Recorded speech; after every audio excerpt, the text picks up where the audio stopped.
nobody wants to leave their responsibilities in their company to someone who sounds like they're incompetent. Do you know what I mean? That's true. Consent is not consent blanket. Yeah. It can change at any point. So even at any point, there was consent and somebody says, no, I'm not feeling it. Like somebody is expecting you to fix something big.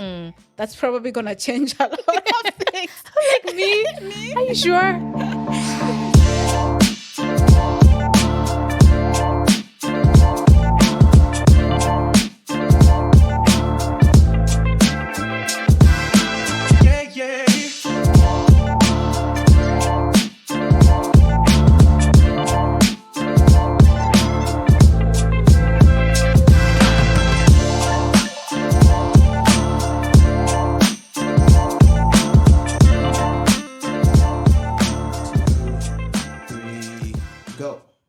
Hi, everybody. Welcome back to another episode of It Depends, I Guess podcast. I'm Caroline. I am Jackie. And at the back, we do have DJ. Woo! Welcome. It is another episode. Yes. I was waiting to see what you're going to say. We've lost count, but it's because we've been away for a while. We have been. Doing good things. Yes. Yes, making waves and... yes, Okay. you are. Okay. You're making waves. Okay. In my household, yes. Yes, we're building things in the background. And life has been lifing. God. Yes, that's why we've been away. But we're back and we want to talk about adulting. Pow. Wait, no. What is the other one for? Bam, bam, bam. Dun, dun, dun. That one. Look at us. I don't even know if he's doing it. We're just doing it with our mouths. Yes. Yes. We want to explore the topic of adulting is, But first, a round of how have you been since last we were on the episode? Yes. Yes. Great. Yes. Well, it was great. No, great. Yeah. No complaints. Time is like flying. It's like you blink, 3 weeks have gone. Yes. Blink, Yes. 3 weeks have gone. Yes. It's wild. Yeah. Yeah. And I mean, we'll touch on that on adulting because I think one of the things about being grown is time moves so much faster. When you are a kid, time moved so slowly. Yes. Yeah, it's so weird how it like somewhere it flips. I'm not sure where. Yes. Yeah, but One day always seemed like eternity when you were younger. Now you wake up, poof, it's afternoon. yeah, Yes. it's like I'll tell you. Oh, remember, like when we were hanging out the other day. It's like no, that was 4 weeks ago. Like, what do you mean it was 4 Yes. weeks ago? Yes. And truly, it was 4 weeks ago. So it's like time is moving so quickly. Yes. And last weekend we went for a little hike. Is it little or? My calves are still paining. Yes. So I don't know if that is little. No, but it's not. I mean, it's for the Swiss. That is not even a hike. It doesn't even qualify. Actually, in Swiss circles, you don't tell them that you went to that mountain or hill to hike. To hike. You're like, oh, I just went for a walk. Yes, that was a walk. Because of the statistics, we did get elevation gain of 800 meters. Yeah. Yeah. I mean, there's a part. It's just like this. Yeah. Yes. And we did. It was a good Saturday. yeah. Yeah. It was really good. Yeah. Yes. And DJ, how have you been? Great. Living my best life. Oh yes. Yes. Tell Yes. us more. That's more. No, I've just been enjoying myself. Watching the happenings in the States. We've lost another brother. Damn. Who's this? Shannon Sharp. Oh God, that was not our brother. That's The men have lost a brother. yeah. The black women are like, who? What? Dr. Uma warned us against these happenings. But What's he famous for? he's The Cat Williams interview. He was That guy. no, let me not disrespect the man. He was a football player, right? yes, he was a football player, Hall of Famer. NFL, yeah. Yeah, Hall of Famer is not just any football player; he's a serious one. Now he's gone into podcasting and he does podcasts and he talks to people. And the most famous podcast he's got is with Cat Williams, and he exposed a lot of things that have all come true, especially him. He also said that you're in trouble. Did he? In the interview, yeah. He said that, look out, the people you are used to, they're coming for you straight after this. And they're now... He said that? He said that in the... Cat Williams, I'm telling you. Cat Williams if there are used any to go aliens... close the portal. Close it. Yeah. Oh. He's the one who started last year with a bang with that interview that was like wild. Yeah. And to be fair, and I think that's the Everything has come true. episode that turned things around for Shannon Sharp as Yes, that it Like, made him as big Like as he is. it made him famous. Yeah. more massive, than he yeah, was because that thing before. had millions. He of said views in the like a interview day. that this interview is going to be a gift and a curse to you, because they're coming for you straight after this. This is going to be the biggest interview you're ever going to do. They're coming for everyone. They're coming for Diddy. They're coming for TD Jakes. They're coming for everyone. Everyone is gone. TD Jakes is gone as well. Oh, what happened to TDJ? No, he's just retired due to bad health. But Oh, okay. But he didn't have a scandal. time is still going to tell. Oh, yeah, I still don't know. Clock is ticking. They're coming for everyone. Oh, I mean, if you don't do bad things, nobody's coming for you. Allegedly. Yeah. Allegedly. Yeah. But do you feel like sometimes some of the things are orchestrated for them? Like maybe somebody planned for the situation I don't know what situation is, but for the situation to happen the way it did to bring him down. It's a bit of both. I think Okay. it's also opportunistic for the other person on the other side as well. What happened? First The of all? girl, a white girl, said she was the R word by him. Oh, okay. Yeah, You don't have to specify the race. a white girl said that she was R word by him. Yeah. So yeah, he's on a phone call saying that I'm going to choke the sh out of you, and then To the woman. To the woman, yeah. So he's was there's saying audio there's evidence. of it, yeah. Okay. So you are saying, but listen, people play like this all the time. You know, maybe they're grown-up adults, and then he happened to be recorded while he's in trouble. Okay. Yeah. So now he was recorded when that was happening. That conversation was happening Where over he the was saying phone. he'll choke her out. Yeah. So she, I guess my understanding is she has accused him of Of rape. yeah. And then as part of the evidence, I guess somewhere along the line, she also would record their phone calls. Yes. And this is a phone call where he was talking Yeah. about choking her out. Yeah, and choking her out. And according to the information that she gave us, gave the solicitor or the lawyer, is that he broke in through the back door without consent. Oh. Yeah. Okay. That's a bigger case. Oh, yeah. is that like? Oh, you're That's talking. exactly- You're talking about a euphemism, or No, he no, no, literally no. broke into the house. Yes. Oh, I was No. Actually, euphemism. Actually, It's a is what I mean. euphemism, yeah, Yes. that So he- he actually. Yeah, that is You are- illegal. That could be counted as. So if you're Wait. Let me explain. I'm a bit slow. Yeah. you're two adults Yes. consenting Yes. in coitus. I've been watching Big Bang Theory. Okay. And then Yeah.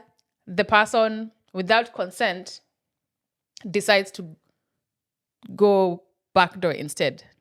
It's like basically anal without consent. Yes, even I guess if the regular sex was consenting, There's a part of it that is if if it's not consented, if you change and you decide to go in and the other person doesn't consent, Yeah. that is considered rape. yes. Okay. That is considered sexual assault. Okay. Also, the thing they call, what do they call it? There's a term where it's your two consenting adults having sex, and let's say the man is wearing a condom, and he removes the condom without telling. It's called stealthing. That's illegal. Yes, That too is that is how do you say it? It is you can be prosecuted for it by the court of law. Like that is In some states. no, in many countries it's illegal. Yeah, in some states and countries, yeah. It's in many countries that is illegal. So it's called stealthing. That you can take someone to court for that too. Okay. Yeah. Okay. And it's punishable by law. Yeah. Yeah. So, So if it's the also if they say two people having consenting coitus, and anywhere along that consent is not consent blanket. Yeah. It can change at any point. So even at any point there was consent and somebody says no, I'm not feeling it, you cannot proceed. That is still sexual assault. Yeah. Okay. that can be confusing if you say you're not feeling it. But anyway, carry on. But also no. No, that is true. It's Yes. you can be taken to court for sexual assault. Consent is not blanket. Yeah. Yeah. It can change at any point, anytime. Yeah. Yeah. And any party can respect that. Yeah. So it's not just that it's a female who changed consent. Even the guy changes consent. Yeah. It has to be respected. You know, for a minute when you mentioned back door, It just hit me. I thought That's of, exactly what I meant. That's exactly what I meant. Yeah. Why you guys didn't? But yeah, anyway, it just carry on. hit me what you said. Yeah. okay. No, carry on. No, You say something. I think I was lost in a minute when at the beginning you talked about back door. I was thinking of the house. Yeah, Oh, that's what I was thinking. And then I was like, wait, do you mean the actual house or do you mean a euphemism? So it's a euphemism that Okay. they were having consenting Consent, sex, then- then there was, okay. if that's what Yes. Yes. I'm that's it. getting. Okay. Okay. Yeah. So definitely, I So don't know this the is story probably anyway. not something orchestrated. It's something that has evidence and something. Yeah, well, happened and- yeah, it's something that's got evidence. But, yeah. you know, who knows how they were playing initially. But the fact that she says she was uncomfortable, then no one can argue with that. Yeah. It is what yeah, it is. it is you what know. she was feeling. Yeah. Yeah. So, no matter, but I feel he's in big trouble because Yeah. ESPN, he's retired from ESPN as Yeah. well. Oh, he stepped was back. forced retired. Yeah, Okay, Disney doesn't play like that. Yeah. Oh, yeah. Ah, That's, Disney doesn't that's play big. like Yeah. That's big. Now on to our topic of Oh, the day. wait, let me give some Yes. shout out to Okay. my little village. No, Okay. it's not a village, the town where my mom is based. Mm-hmm. Has been in the news. You know, it's not often that I am on social media and some American influencer is talking about my little town. Yes. But Yes. over the weekend, our excellency had to. He didn't dodge. Actually, he's not. Clearly, he he just wasn't. kept- He wasn't an No, athlete. first He of wasn't all, an for those athlete. who don't know, just give the story first. Our excellency, the president In Kenya. in Kenya. Yes. The Zimbabweans love him. Yeah. William Ruto. Oh, Yes. that one was in my side of the country. Was in Migori, Yes. and then I don't know if it was scheduled because it looked like was it a planned It looked like a like drive-through. or like he was they're driving Think through, through, then yes. the president stops and addresses a crowd Yes, of people. yes. So I'm not sure if it was planned or if it was just random. He was there doing something and he's like, oh, let me stop and address the people. Yeah. So he's there addressing the people Because he was on top, of a track. of a track. Yeah. And, well, there was not enough distance from him and the people. So it wasn't Yeah. like a podium or a stadium. Yeah, it's not. Yeah, that's Yes, why I think yes. it was not planned. Yeah. And to be honest, now that I think about it, our countries are wild. This is common Yes. because back in the day, this is how our former president used to fire people. He's driving on the way home, stops to address people, and then while he's there, he's like, "Who made this road? That minister is fired." So it's common for our leaders to just stop and address people randomly. Yeah. And the only reason I realized it's weird is that I saw this story pop up on American content creator or whatever discussing it. But what was interesting was people's take of saying that's insane that a president can stand that close to people. And I'm like, why is that weird? But then I think about American presidents. There's that whole glass Yes, thing. And I was like, oh, that's true. For us, Yeah. it's just, no, they're just on the top of a pickup truck. Yeah. And they just address the people. So anyway, the president was addressing people and someone threw a shoe and it landed square. His instincts are zero. None. I can't agree. None. There was no, I'm like, what? You saw that thing? It didn't come from behind. Yes. I'm like, you can't just think it could have been a store. That was so wild. But someone threw a shoe and it hit the president. Yeah. Yeah, someone should have been shot then. You can't do that to a sitting president. No, here No. we do not condone violence. Yeah, well, the shoe was the first. There could have been anything in that shoe. They could have put a But grenade they in can't that shoe. because it's a big crowd. So I'm sure even the police don't know where it's come from. This is why I'm thinking it was a I'll random. look for everyone with one That's why I shoe. think it was a random. If I was just saying in our family WhatsApp group, someone was saying, man, I hope that guy removed the other shoe immediately. Yes. And abandoned so that you're not walking around with one shoe and Yeah. it's like, it's you. Yeah. He Just- probably did. And it wouldn't be off because you're deep somewhere in the village. Yeah, People yeah. go to the farm without Yes. shoes. So Yeah. just, Yeah. quietly disappear. Nobody around you should say they know. Just be like, me, I just saw the shoe fly. Yeah. But he was hit by a shoe. But that's why I think it was random because he was like in the midst of. So even in the video seeing, I didn't realize that was a president. I just thought it was a local member of parliament just talking to people. And then I was like, wait, hold on. President was just in the masses like that. But yeah, he was hit by a shoe. And so my little town is in the news, which I'm like, famous. Yeah. Yes. I woke up to memes in the morning. So somebody sent me a reel and I was like, the reel was this guy coming home and somebody is like, oh, you have to check, like they were saying Cinderella. Yeah. You know, Cinderella shoe. Does it fit your does it fit to find who did it? And I was like, I don't get the joke. And then I asked my sister and she was like, yeah, but someone. It's it also now, like I think they're gonna think through now their strategy on that's insane, especially because this president is not liked at all. So it's wild to me that he was just there. And it's a can of worms that can be opened, because you never know. Now a sniper has access. No, but now he's going to get a lot more shoes. Because people now, but he made me also respect Bush Jr., George Bush Jr. Because the one who was thrown for, was he in where he was addressing something? Afghanistan. It was in Afghanistan or Iraq? Yeah, one of the two. One of the two. He was addressing something and someone threw. And George Bush, missed. Threw the other shoe. Our guy was just... It just came to his face. It's just there. And continued speaking. I was just like, damn. Yes. If I was him, I would have been like, But that tells you, like, people... And leave. Yeah, they're tired. Like, yeah. Because to be fair, I don't think we are that kind of... People normally don't... I don't think I know of people throwing things at a president. Yes. At a political leader... Sure, if it's campaign period, but for a sitting president, I don't think I've seen that. That's on another level. But anyway, shout out Migori. Migori County has done it. We do amazing things. May our reputation not be shoe throwing. There's other amazing things happening there. But the memes on the internet are wild. All right. Okay. Now to our topic on adulting is. To start off, when did you realize you were an adult? Honestly, most days I don't think so. Although, a bit dark here. But I think when my dad was sick, and it was like, it was a terminal disease that was like diagnosed.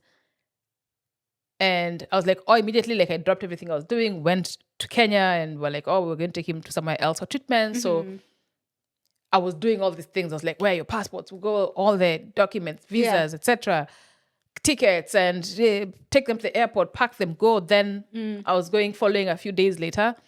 And then when I got there, I think because I think between him being diagnosed and passing was maybe a month. I think it was 4 weeks. And then I think we buried him a week after that. So I think end to end, everything was like 5-6 weeks.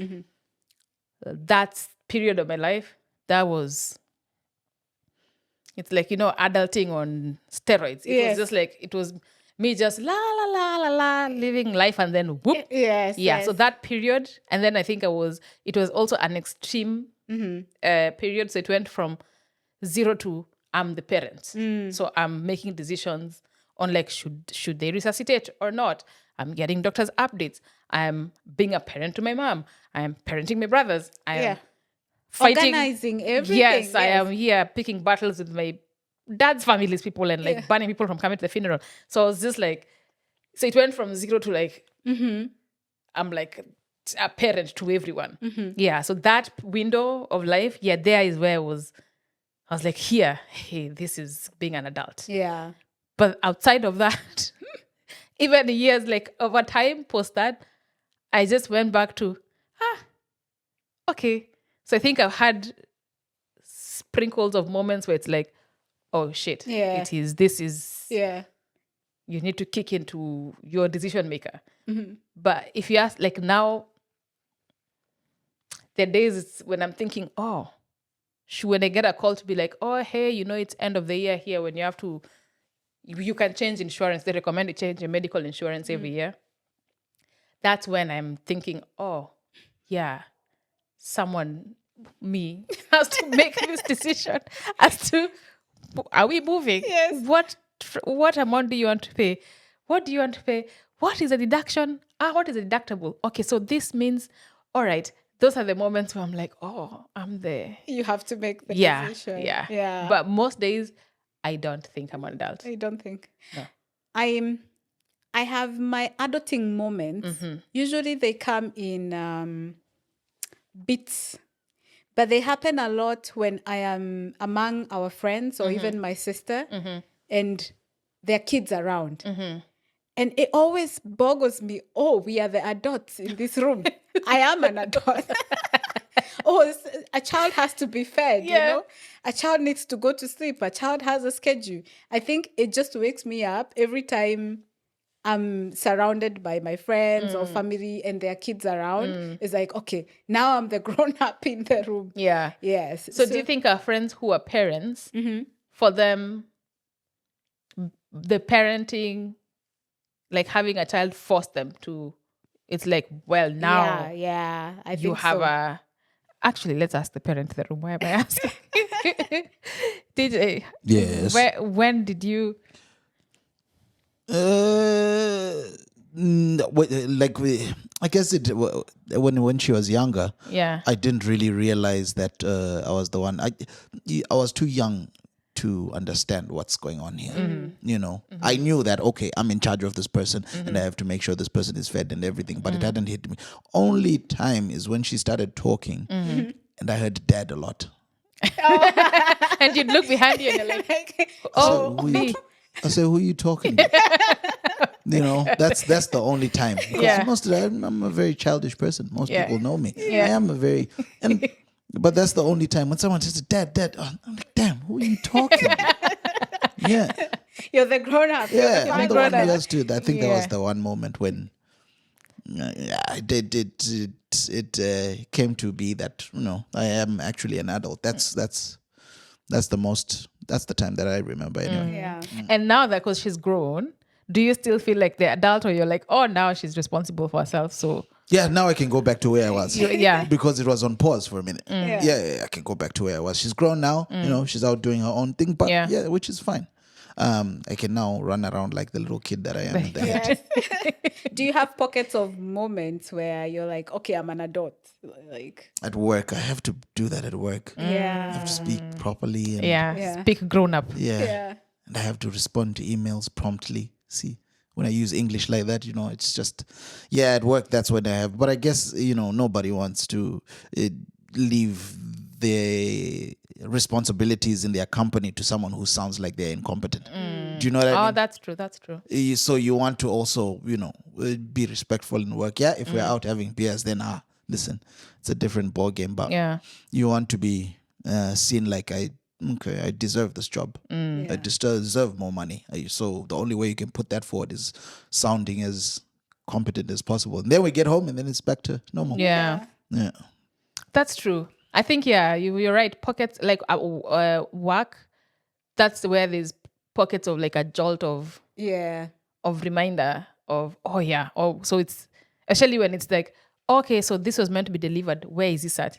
And you're thinking, what the fuck are you to ask me that? Then you're like, oh, wait, this is true. I was meant to deliver. Where is the thing? Yes. And you're like, yes, I am responsible for this thing. I'm the adult. I am accountable. Yes. So I can't just, and you also can't F off and tell the person like, At the same time, that's also the part that's annoying about adulting in the workplace or just in life is scenarios or places or spaces where you can tell this person is trying me.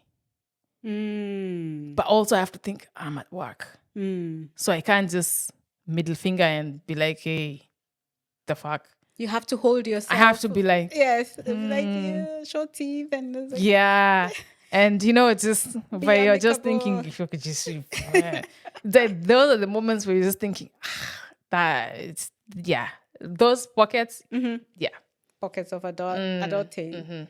I do find them at work, mainly when there is a high deliverable. Like somebody is expecting you to fix something big. That's probably gonna change a lot of things. Like me? Are you sure? Yes. I have all these responsibilities. Like I have to do this. And sometimes like when you realize like it is all on you. Sometimes you have places where you can delegate, But when you realize it is me who's making or breaking this thing, that's when I'm like, okay, I'm an adult here. Like I have to take responsibility, show up, get things done. And I'm like, they've not trusted somebody else with this. And I think it's easier with time, I guess. Like you adult this thing for work, like you can do it with your eyes closed. But there's spaces like we've learned recently where you have to actually realize now I'm an adult and this is how I'm handling life, you know? Yeah. And one of the things we talked about offline was about happiness, contentment, joy, adulting in that space and how it looks like. Yes. Adulting is finding out. I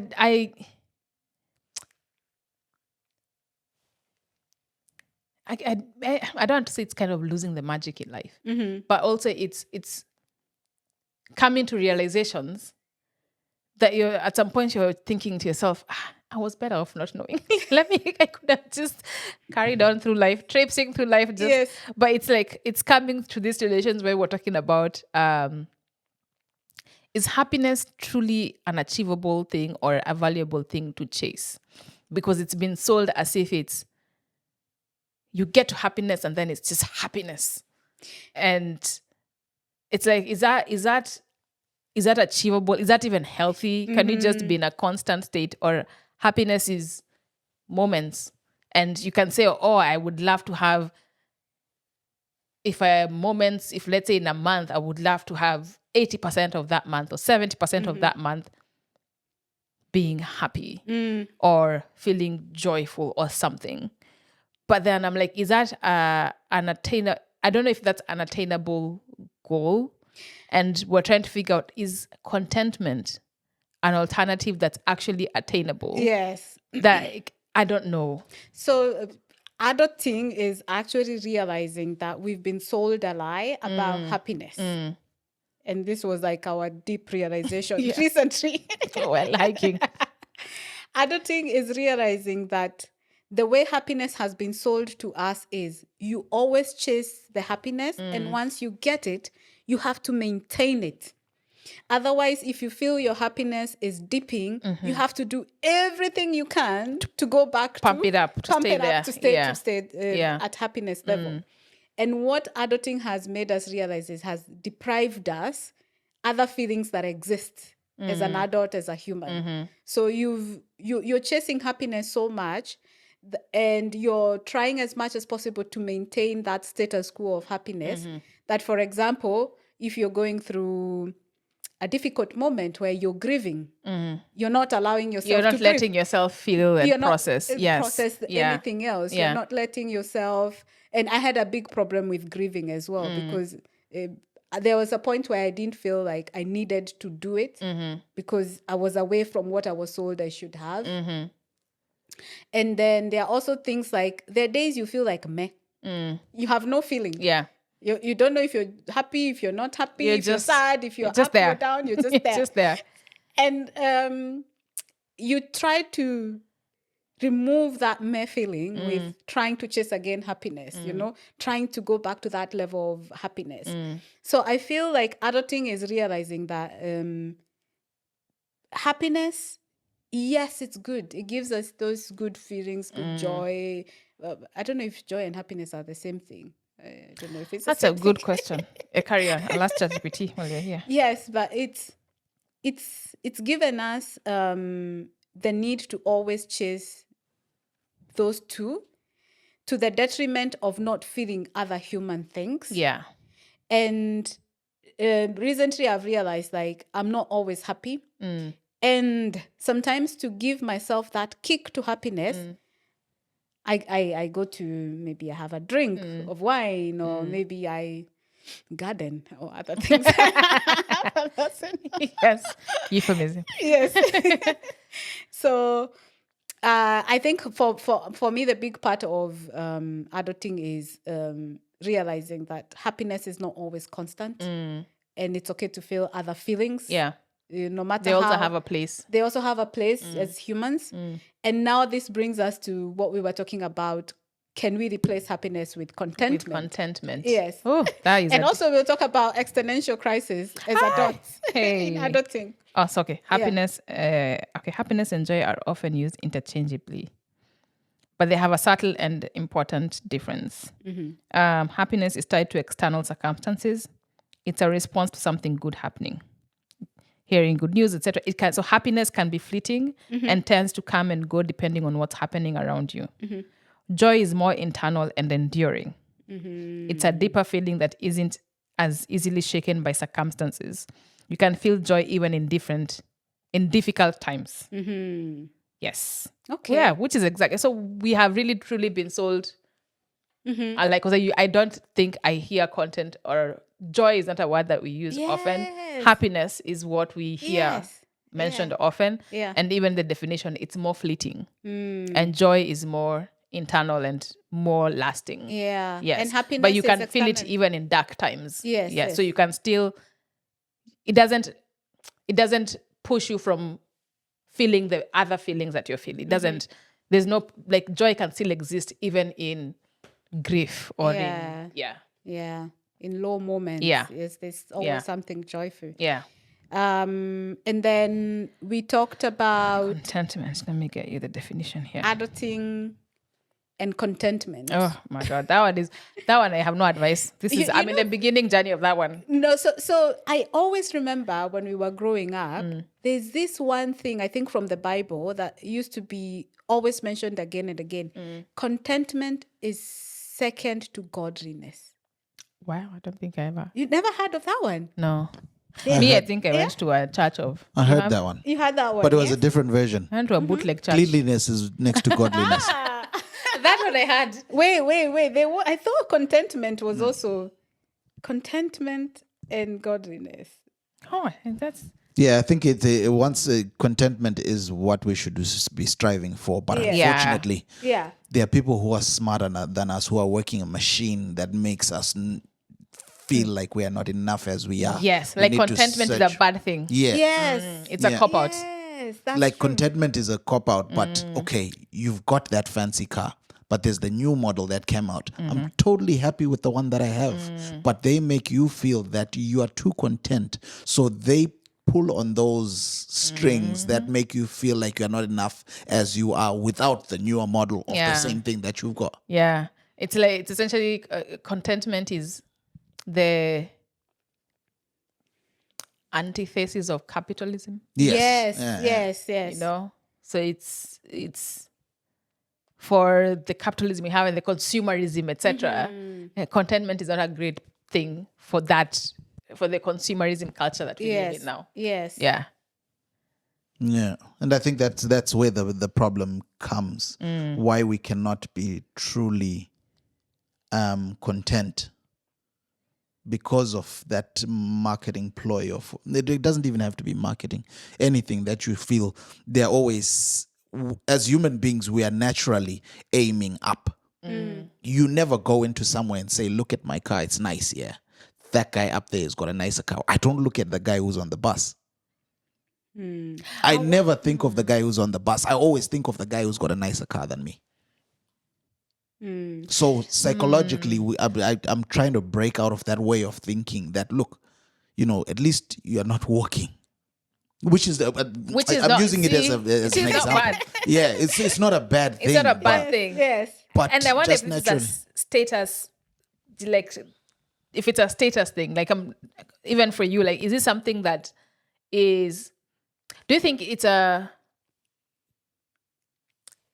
byproduct of where we grew up and how we grew up? Because even what you're saying, when I think about, actually, you've told me about this at your workplace, right? You've met people who have extreme wealth, but are very regular, right? They'll see you driving your Mercedes and they're like, "Oh, your car is so nice." Yeah. And then get on the tram and go Yeah. home, right? But their wealth is insane. Yeah. But I wonder if for us, is it a byproduct of where we are from? I've often, especially living in this country that has Yeah. people who have so much wealth, but just move in such a different way that it boggles my mind. I think, are those people the most content? No, they can't be, because they've experienced that side of utmost wealth. So they are not lacking in anything.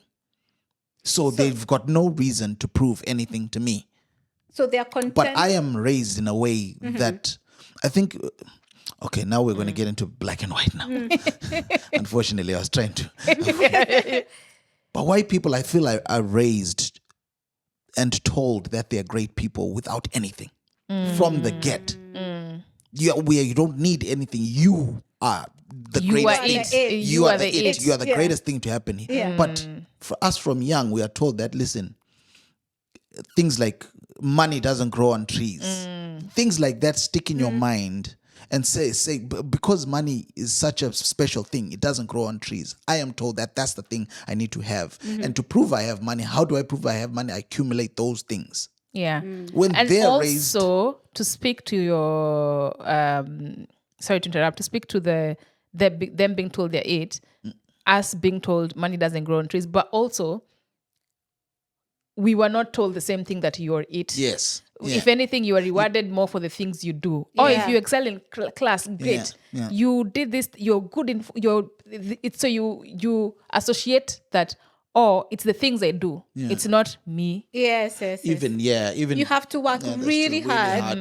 Do well in school. Like I was good at. I'd watch an ad maybe 1 or 2, 3 times, and I'd be singing it off by head.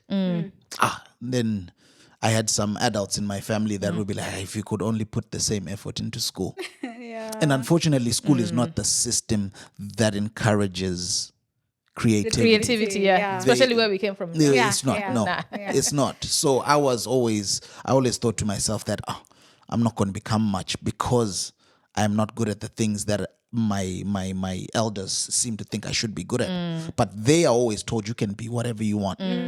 You can grow up and be whatever. You don't need that. Look at you. Jump from there, John. Oh, great job. Even John falls on the floor on his face. Great job. Good job, John. Great job. But have you realized something really interesting that I saw recently? Well, since I moved to Europe. Sorry to any relatives that are... Yeah. They were the adults. Yes. Oh, yeah. They did best with what they could. They did the best with what they could. You can never blame them. That's one thing I did the best. I think you go through life with your wounds and your sores and your experiences, and unfortunately some stuff cannot, even if you tell yourself, the more you tell yourself that I don't want to pass this on, it's what you're surfacing. I'm telling you. Yeah. Indirectly or directly. Sorry. Yeah. I cut you off. I was just talking about extending the same point about how different we were raised. And I observe a lot parents here with kids, especially very young toddlers. And one thing I've noticed is they would walk with their kids and let the kid explore around them. Yeah. Climb on top of a rock, go, like even in the airport, let them go do whatever. You, when you were young, were you even let explore anything around you? You'd be like, no. The fact that this is how I realized as kids our emotional intelligence was superb. You were trained to the point that as a kid, you could see your mom's face coming home and you know mom is not, she's not in that mood today. So she didn't have to say a damn thing. You're there, you're like helping. Can I help carry your plate? Can I? You're a kid, but you've been emotionally attuned. You have been trained to within an inch of life. So you can even be somewhere, your parent doesn't have to. Me, I was never slapped in public. I was never hit in public. But you'll just get a look and look, let me see. Here you can look at a child is misbehaving and you give them the look and even then they're giving it to you back because you're like, what are you doing? Yeah. But it's like the emotional intelligence that we were trained with is insane. But when I look at it now, I'm thinking that was not right. Yeah, but also it's interesting how that's such a skill set that's so smart. Like now having grown up, I see this even with you, like with my African friends. We can be somewhere and it's people from different backgrounds and someone says something, things happen, whatever. And everyone's just like, yeah, whatever. But then after the fact, we will all have clocked the same thing. We'll all be like, oh, you saw We all clocked the same thing. And if we have a friend who is not African, they're like, what?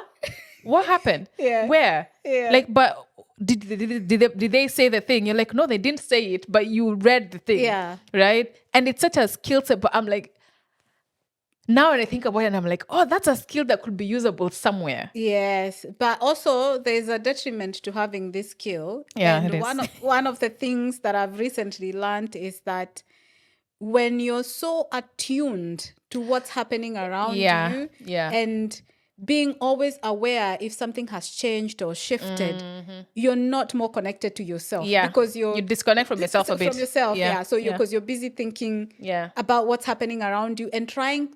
Because you see, like as a child, you would shift who you are depending on Yes. how your parents were. Yeah. We were So- shapeshifters. Yes.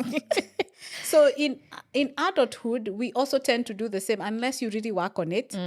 Now, when you're an adult, first of all, you enter a room and you can read exactly what's happening. That person looks angry. That person doesn't like me. I have bad blood with that one. So you're so attuned to everybody else. Yeah. And then when the mood changes, you change with it. So, Yeah. So That's now, true. Yes. Yeah. So you become almost like a chameleon. Like Yeah. sometimes you don't even know who you are. This is why I think Africans make good scammers. Yeah. Yes. Amazing. Because Yeah. you can shape shift like you can emotionally, you're like, Yes. You can attune yourself to anything. yes. Yeah. Yes. I just remembered a situation where I was at work with a relative.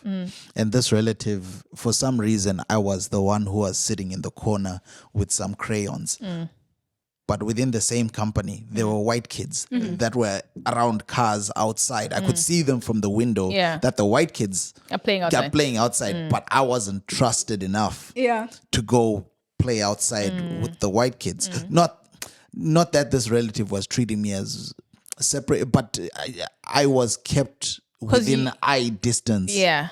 Even though they thought that, imagine how many things fed their mind while they were out there. They could have thrown a stone and it did something weird. They'd carry that experience through life. They Like would nurture teach the them, curiosity, Yes, yeah. that why did that stone do that? Remember when that happened? While I was there with my crayons, being watched, being kept at arm's distance. I was a naughty kid, though. Yeah. Maybe that was the difference. Yeah. But you see, that's a weird thing. It's also when I think about when you say being a naughty kid. If I think about what's a naughty, what does that even mean? Yes. And what is it compared to a kid here being naughty?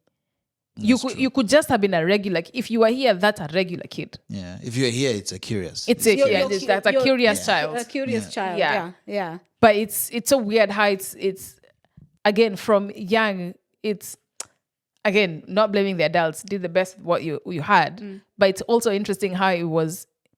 It's like you were from childhood, from very young. They were training out these characteristics that they thought were destructive to you should go to school and you should read and you should be a good child, you should be disciplined, you should be blah, blah, blah. So they were training out everything else that doesn't fall in line with, also this child, I'll tell them, sit in the house. But when I come, I find they're outside playing with the soil.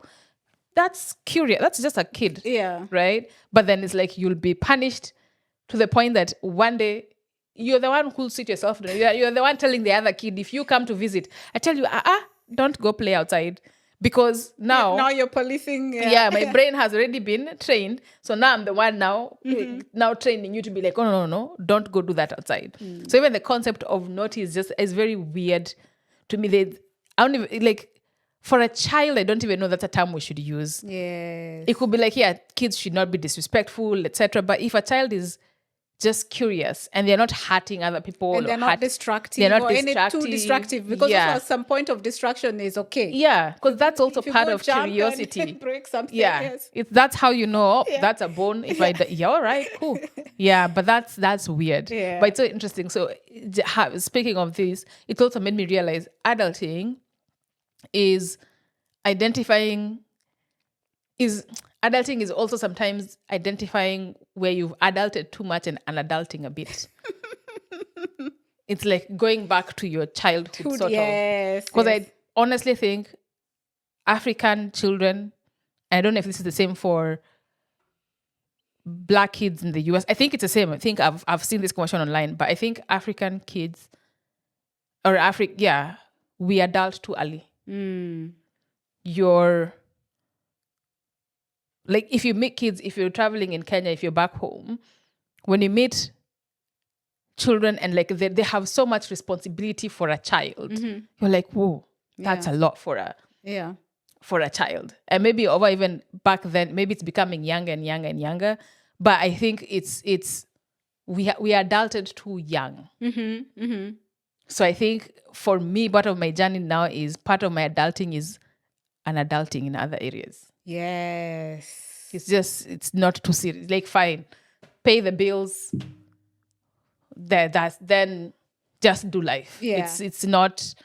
I don't really know what the reward is for good at. I don't know what the reward is. Have you ever thought maybe we're taking it too serious? I think so. Yes, I think This whole thing, we're just taking it too serious. I think so. This whole life is. There are some, like, there's a guy I told you about today. He was telling me, and I was there thinking, oh man, got to get so many bills paid. And he says, what? And I was like, man, I just tap until it doesn't let me tap anymore. He says he lives, every holiday he's been on has been, he has never paid for upfront. It's all credit. His brand new car, credit. Everything. He lives in such a, what's the word? What we think is frivolous. What we think is frivolous. Yeah. He says, next week, I'm going to fly to Dubai. Don't know where I'm going to stay, what I'm going to do when I get there, but I'll figure it out. I've got my boys there. They'll sort it out. We move in a very restrictive way. Hence why I was sitting in that corner. And if I was gone outside and played with the white boys who are outside, You'd be more frivolous. I'd be more frivolous and more. But now I live within my pocket. Say, hey, next week is. I don't think he thinks about that. He told me. Yeah. No, I don't think about that. Even these beers are on credit.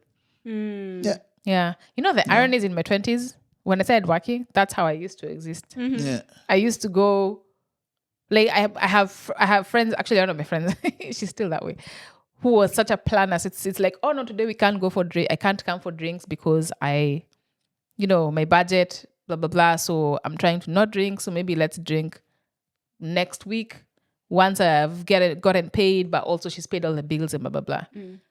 I was like, okay. Then I remember there's a time she asked me like, oh, wow, like, you really save well. I'm like, I had no savings. Who? I used to swipe until the thing says no. Enough. Nope. That's how it is finished. Nope. Yeah. So I'd be like, So I'd even tell guys, I'm like, if this card doesn't work, it's this one. But so far, it's swiped. Let's carry on. You know, I think every adult should go through moments like those where you sort of work for, like, spend your money. Like, go through it's because I'm also going through the same thing. Where I've adopted too much. There's too much adulting. Yes. And carry on, because then I'm going to go into the next thing. I'm going to go into symptoms of too much adulting. Too much adulting. Okay, so I have adopted too much that even I don't think I ever lived frivolously. Is that how do you say the word? Frivolously. Yeah. I've never lived. I'm like, okay, my money comes in, it goes here, it goes to saving, it goes like this. Okay, I'll buy this now. Okay, there's some back tax to pay somewhere, you know. And I'm like, the existential crisis hits, and I'm like, when have I ever sat down and say, I'm eating my money? Never. And you know, let me not tell you this. Should I tell you this? Tell me. There's probably somebody somewhere who's eating your money for you. And they plan it. They're living. They've been showing up on the way Mia was showing up to just swipe. Yeah. They just live life on the edge because they know, I have someone who's going to jump in to, like, help. Yeah. You know, when things are tough. So them, they're not. And this was a shift for me. Well, I know I won't say it who it is. Whereby I was squeezing myself to help someone out. They were in a bind, or they told me they're in a bind. So I was thinking, oh man, okay, they're really in a bind. There's this thing I was planning to do or whatever. Let me give them this. And, you know, my brother likes to say, there's a time my brother likes to say, mwezi kokona. Like, you're really hanging in there where you're saying, 3 days until that check clears. If something happens between today and... you eat all the skuma wiki for those those are the days you and that fridge, the eggs, you remove things from the back of the fridge I didn't even know existed. So I'd really, like, I gave them, because they're in a bind, I gave this person the money, and I was like, oh, it's only like 3 or 4 days to payday. I'll just to be cool. Only for me to see the person gallivanting, frolicking, and I said, hey, that's the person who was in a bind. Yeah. As I eat my yogurt and bread, I can see them online. Yeah. I said, okay. It happens a lot, especially for people in diaspora. I've had this story so many times. Yes. So good. Eat your money. Yeah. But you see, this is the part of adulting where I should have done this when I was younger, you know? Now I don't even have the energy to do anything. Yeah. That's adulting is not having the energy. Actually, there's a new one I saw. Adulting is having no energy to do anything, but having to do it anyway without that energy. Yeah. You know? Yeah, push through. Yeah, push through. But yes. And also the difference. Yeah. Black and white again. Sorry. Apologies. There's a friend of mine. Whenever I hear this from a lot of my white friends, I say, "Oh, I'm going backpacking in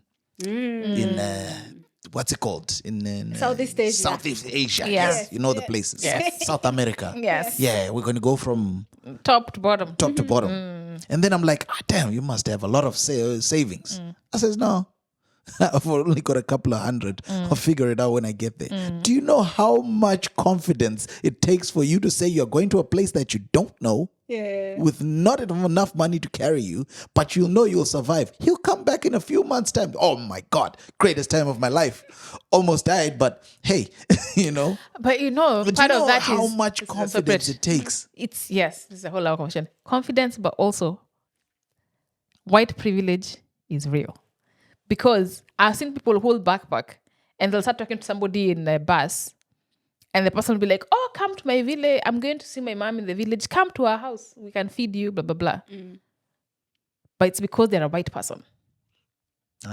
Is that what it is? And a minority in a country like where it's like there's a... Where the person stands out. Your skin color is a currency. Yeah, it's a currency. Right? Yeah. That comes with trust. Yeah. Now... you go try backpack here in Europe. You try it. Not even go for. We're in Switzerland. Just try and backpack. Try and stand on the side of the road and try to put your thumb up. Yeah. See if there won't be a cop that shows up in 10 minutes. That's true. That's true. But if a white person is no problem. Yeah. So it's also a currency that gives them that. There's the confidence to do it. First of all, yes, but also there's the currency that they're able to move through the world in places that are kind of not even very safe. Because even when I see people backpacking or just like in Kenya, even I as a Kenyan can't move like that. In my own country, I can't move like that. Yeah. And that's true. And I'm thinking to myself, why are they that safe? Knowing that their skin is, because they know the amount of problems that it would cause. If anything happens to that person and he's in this area, everyone here is in trouble. See, but that's the thing. I also don't. But if something happens to me as Tando in South America, they say, another, you know. But see, the thing is, for many white people, I don't think they know that there's an ignorance to the privilege that they have. I don't think they know. There's a sense of disconnect. Yeah. So to them, they'll tell you, oh my God, I went to these people are so nice. Yes. And blah, blah, blah. And it's like, you're thinking to yourself, I've been to the same place. Yeah. I couldn't even get a hotel room because people saw me and canceled the hotel room. And I can't blame them, right? But I think even how we discuss these things, I think they get very defensive because I think a lot of maybe a lot of us assume they know this. I don't think it's conscious for them. They don't know this. They just know, oh, I went to this place, people are so nice. And I don't know how to tell them they were nice to you because you're white. Yeah, that's the difference. Yeah, but I don't think they consciously know that, That's the difference. my color has this value here. Yeah. I don't think they're conscious of it. There's a Muzungu lady in Kenya who talked about how as Kenyans, we are how she's gone through life in Kenya, knowing that she has this privilege, and this is the privilege that is actually opening doors for her. She did an interview. I don't know But if you good saw for her it. for even to be Yes. that conscious. Yes. I think it takes a level for you to realize it, but also to say it. Yes. I think there is a demographic that actually realizes that it's giving their existence is actually opening doors for them. And they subconsciously say, oh, okay, I deserve it because you know of this and that. But the people who actually now speak out loud and say, yes, I know, and I feel it is wrong, but I can't do But it is what it is. It is what it is. It's not, we're not it is what it is. Yes. Yeah. There is And and even the other day I was watching a TV show, and this guy here, he's a thief, but he's a white man, and then his partner is a Hispanic woman, and he told her that, listen, what's your plan if we get caught? Because I know I can talk my way out of it. That level of acceptance, that, listen, I know that I can get out of it. Yeah, as a white what man. is your plan? But you as a Hispanic woman, you've got this is not going to be good for you. Yeah. Whichever, no Yeah. matter what you say to them. Yeah.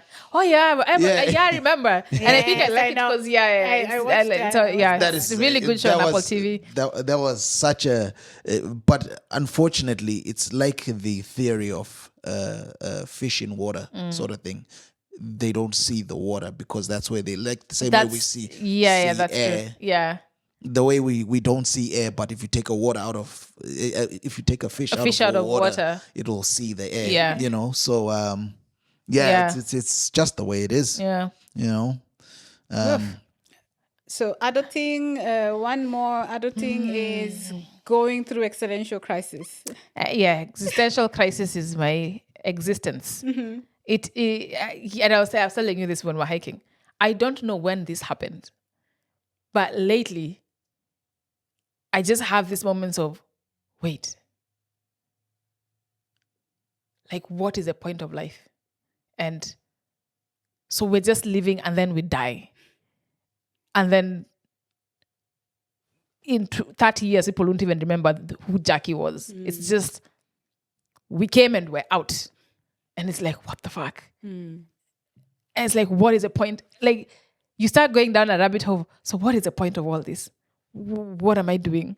Should I just cash out all my money and go just gallivant and what the fuck is happening? Yes. It's just moments of, I could be walking and then it's just like, wait, we're just going to, It's die. all gonna go. It's just gonna go.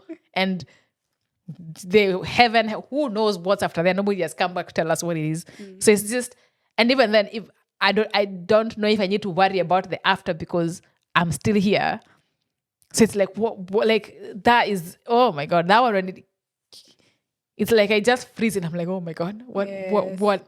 But then now the only way I get out of it is when it comes into my brain, all I think is, this is why I need to do life. Like there's no packing things for, that's an idea, I'll explore. No, just do what you need to do. You don't know how much time you have left or even maybe you have a lot of time left. You don't know if this opportunity will roll back around again, or maybe you will be in a different location or different space, or circumstances change, or like life is so dynamic. There's no guarantee that, oh yeah, I want to do this thing, but let me bookmark it. I'll come back to it in 10 years. But then in 10 years, life could look so different. You can't even do that thing, or the system doesn't allow that. It's just, so I just, whenever that panic of, oh shit, this life, this is the time. And so that's the only way I counter it. But I was saying, this has never been a thing that has crossed my mind in all my 40 however many years on this. And I don't know if it's a thing that happens now in your 40s. And maybe this is what they call the midlife crisis, or it's a crisis of sorts, of a crisis of existence where you're like, what? Wait, what do you mean? Actually, maybe this is the midlife crisis. Maybe this is it. Now I'm thinking about it. Maybe, I never thought of it that way. It had never crossed my mind ever. Yes, I've had little pockets of it here and there, but most of the time when these thoughts come, they come in the form of like if I want to do something, like for example the trip we had talked about. I'm like, if I don't do it now, when? And then when I hear somebody planning, oh, I want to do this in the next 10 years, I'm like, You're thinking far. I think it's a 40s thing because I think in your 30s, Yes. 10 years is like, I'll be in my 40s, all right. Yeah. In your 20s, 10 years, I'll be in my 30s. Yes. But in your 40s, 10 years, I'll be like, fuck, I'll be in my Yes. 50s. What do you mean? What? Yes. That, Every time I hear somebody talk about, I have my 10-year plan, and I'm like, oh, yes, okay. I you're have my thinking 1 far month ahead. plan. It's fine. I don't know where we will be, Yeah. but that seems, and No. you know, I think also the way of life this is the way I'm starting to think about existential crisis. The same way you're born and you go through these phases of life of like, okay, you learn to walk, you learn to crawl. Oh, you crawl, then you walk, and then you go through teenage and all the phases of life that are very natural to us. Yeah. I feel also this part where you're prepared for, like, biologically or physiologically, you're prepared for, it's not all infinite. Your life will end at some point. So I think it's a physiological, probably I need to ask ChatGPT. Yeah, that's or true. Google Maybe about it's just natural. We It's, just don't know. it's very natural to us, to being a human, that you go through this part of thinking about, what if I'm not there next? Like, what happens? Yeah. Am I doing everything? So as I need to be doing now. So maybe it's part of, we talked about perimenopause at some point. God. But maybe this is another part of midlife crisis that comes with these kind of thoughts and feelings that we probably haven't explored. Yeah. Maybe we can explore and come back with some updates in our next episode. That's true. But adulting is going through all the phases of life. Yeah. Yes. And going through, what is my final one? Adulting is realizing. No, this is adulting for 40s now. Your brain and your body have left the same atmosphere. It's like they're operating. Actually, there's your brain. Just the way your brain functions, there's your body. Yeah. And then your emotions are here. It's like they are now all watching each other from across the room. And things are not moving at one accord. You're just like, what do you mean? You woke up yesterday and you could be able to jump from point A to B. Yeah. The next day you wake up, your brain can jump. Your leg says, what the fuck do you mean? Jump. What do you mean? Yeah. It's, yes. So this one is a whole other, if there's things that, again, this is adulting for the 40s, is, I think, maybe it's a good one. It's, life becomes more, it's like things maybe become more intentional because your physiology forces you to be intentional, right? You start being in tune with your body. You know, if you eat this thing, you feel this way. You know, this one red wine tomorrow, do I have an early meeting or do I not have an early meeting? You're like, you're like an encyclopedia of yourself. Yes.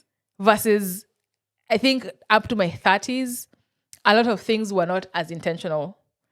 I was active whenever I was active. Okay, I could be active for 1 week and then I disappear for 2 months from the gym.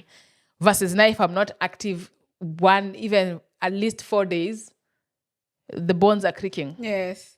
It is just, it's all good. Your brain, your body, your emotions. Your emotions are all just... sometimes your body is looking for a word. Your brain is like... what? Huh? We don't know that word. There used to be in one WhatsApp group. They left. They all left. Now they're all just texting each other. Yeah. Anyway, on a closing note, I think in Hollywood, they are working on some very good scientific things to make us younger again, feel younger, be younger. Yeah. Have you seen that Kardashian's mom? What's her name? Chris. Before and after. Look at her from 2014. Look up the photo to today. But here's the thing. Shocking. The surface, I think might still be alive in another 100 years. No. With the progression she of will die with science. You'll die with the snatch face. The surface can do. The inside. The inside. Whole other story. Yes. Yeah. Whole other story. So the surface, yeah, you will be dying with snatched faces. She was so young. Yes, she looked 20. But She's the creeping bones up say 93. different.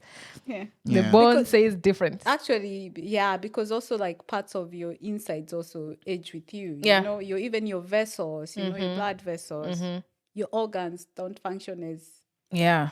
yeah. You can cough one bad way, that lung will pop. Yeah.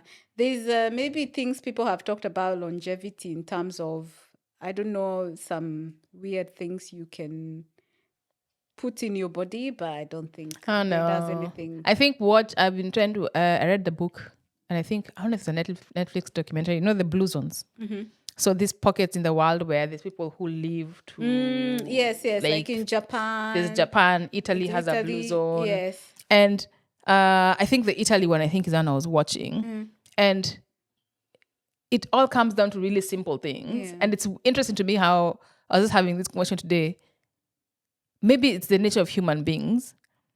We live in this moment and we think nobody has lived before or nobody has thought of this thing before. But it's like, no, there's been humans that have come many, many times before. You're just this generation. Yeah. But we don't think to look at, oh, what were those guys doing? Or what are those guys doing that they're living to 100? And they've lived through wars and Famine, pandemics and like pre-internet, pre-electricity, and they're still here. Versus we are so concerned about looking snatched. Yeah. Why it's and like the guys in Italy are saying, oh yeah, no, they see their kids all the time and they have a social connection. Community is a big part of it. Yeah. So they wake up in the morning, they go, they hang out, they play chess, or they do whatever. One guy has still works. He's 90 something, still goes to chase his sheep, and then they'll go make cheese and then make food at home. And like everything is kind of homemade, etc. Or like their food is very wholesome. They're like, yeah, I don't get stressed. Like I just try to live life, I just relax and it's just talk to my friends and just be. But it's like we've tried to overcomplicate it so much. Simple life. And it's just the simplicity. Yes. And I'm like, so why, what are we? Why? Anyway. Even the insurance company will be like, damn, it's 101. 101. You've paid for this part, bro. At 90, I hope insurance companies, I hope at 90, it's a waiver for us. You don't need to pay. If you've been paying medical insurance, I hope at 90, they're like, In fact, at 80, after 80, that should be a thing. After 80, people should not be paying for medical insurance. But they should be covered. At that time, they're thinking you're more predisposed to all these lifestyle diseases. But you've been paying all this time. It's fine. Yeah, it's fine. It's like for public transport. Yeah, you should not pay for public.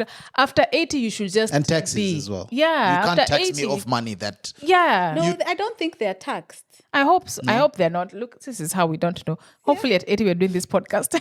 We're telling you how we don't pay taxes. Because already, I think their pension. Your pension should not be taxable. They tax you in other ways anyway. Once you go to the supermarket, you're going to get taxed. Yeah, but I think there should be, as society, we should agree. And this is we're also talking about privileged here in our home country. Anyway, in developed world. And hopefully this is as our countries are growing, that we also get there. People at 80 afterwards should not be, let them use public transport. Yeah. For free. Tax-free food. Tax-free food. Uber should be for free.